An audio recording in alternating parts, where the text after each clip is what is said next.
Hi, ഇന്ന് എനിക്ക് എല്ലായിടത്തും ഒരു എക്സ്പീരിയൻസ് ഷെയർ ചെയ്യാനുണ്ട് കേട്ടോ.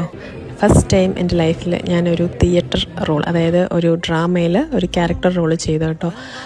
ഫസ്റ്റ് ടൈമാണ് ഞാൻ ആക്ടിങ് എന്നുള്ളൊരു കാര്യം ട്രൈ ചെയ്യുന്നത്. സോ അതിനെ എന്നെ സപ്പോർട്ട് ചെയ്തത് തോമസ് സാറാണ്. തോമസ് സാറിൻ്റെ ടീമിൽ എന്നെയും ഇൻവൈറ്റ് ചെയ്തിട്ടുണ്ടായിരുന്നു. സോ ഈ ഈവൻറ്റ് വന്നിട്ട് പി കേശവദേവ് അവാർഡ്സ് 2025 കുറച്ച് സെലിബ്രിറ്റികളൊക്കെ ഉണ്ടായിരുന്നു കേട്ടോ. മണിയൻ പിള്ള രാജു സാറുണ്ടായിരുന്നു. പിന്നെ ഇനോഗ്രേഷനായിട്ട് വന്നത് ശശി തരൂർ സാറാണ്. ഇതാണ് കേട്ടോ ഞങ്ങളുടെ ടീം വന്നിട്ട്, ഡ്രാമയുടെ ടീം വന്നിട്ട് ഇതാണ് കേട്ടോ. സോ ഇതിൽ എനിക്കും ഒരു അവസരം നൽകിയതിൽ ഒത്തിരി താങ്ക്സ് ഉണ്ട്. അപ്പം തോമസ് സാറാണ് ഇതിൻ്റെ ഹെഡ്. അത് കഴിഞ്ഞിട്ട് ജോബി ചേട്ടനൊക്കെ ഉണ്ട്. ബാക്കി എല്ലാവരും കൂടെ കോർഡിനേറ്റ് ചെയ്ത് നല്ലൊരു ഡ്രാമയാണിന്ന്.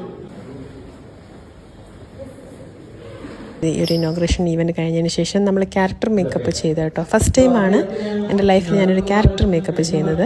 മകളായിട്ട് മേക്കപ്പ് ഇട്ട് വന്നത് ലക്ഷ്മി എന്നുള്ളൊരു ക്യാരക്ടറുള്ള കുട്ടിയാണ്. ഇതാണ് ശ്രീന മാം. ബാക്കി ടീം എല്ലാവരും ഇവരാണ് കേട്ടോ. എല്ലാവരും കൂടി ചേർന്ന് നമ്മൾ ഇന്ന് ഈവൻറ്റ് വളരെ മനോഹരമാക്കി.